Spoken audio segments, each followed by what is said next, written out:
What's going on, folks? Welcome back to another episode. So today, got me a Android tablet. This one is called a MediaPad P20.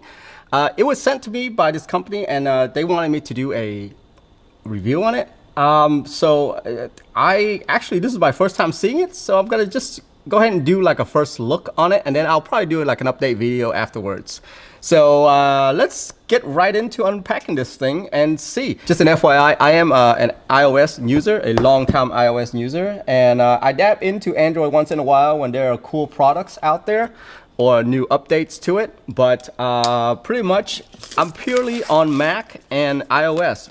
So my main focus on having an Android tablet is to use Xbox streaming service. I don't know if you guys heard of that or not, but it's called the Xbox Game Pass.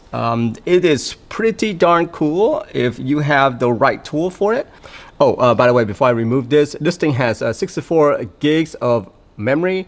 It has it says here it's 10-inch IPS, which is like one of those nice high quality colorful display. And then there's also 3 gigs of RAM in here. 5 megapixel front camera, 13 megapixel back camera. So you can see it right here. Actually, let me just show you that. 13 megapixel right there, proudly displayed. 6,000 milliamp of battery life, which I don't know what that translates to be honest with you. All right. Yeah, this thing looks super clean. Check this out. Audio port. You can put in a big old card in there, which I have right here that I'm going to be using in there. Yep. Can install all those games in there. There's the power button and the volume button. I'm assuming these are the volume button. USB-C to charge.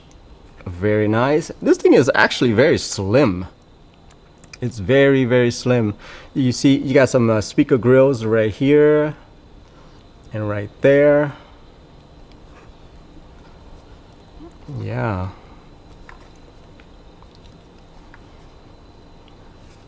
That is the gist of that. So let's see what else is under the box here. You got yourself a support card, user manual, and you got yourself a brick. Okay, it's a good thing that it includes this now, because most of the devices out there does not include it anymore. All right, so what I'm gonna do is I want to set this up, and then I will show you guys if it works with the Xbox Game Pass or not. So this should be pretty interesting for me.